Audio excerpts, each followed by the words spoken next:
All right, our new spring tester has arrived. It's been on back order for several weeks. This is a lot like what we used in the late 70s and early 80s, setting up valve springs on race motors until something more sophisticated eventually came along. But this is going to be perfect for testing all the springs in the AR-15, with the exception of the takedown and pivot pin springs, which are pretty much irrelevant. But with this setup, we'll be able to test all the different types of extractor springs, ejector springs, buffer springs, bolt catch springs. All right, let's take a look. This is a Colt bolt, and we are going to test the ejector spring. And we're reading slightly less than 11 pounds, which is exactly what it should read according to the technical data package.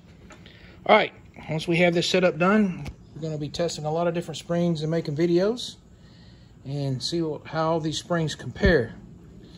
Now I want to point out, unlike others on the YouTube who brag about testing the spring off camera, we're going to be testing springs on camera.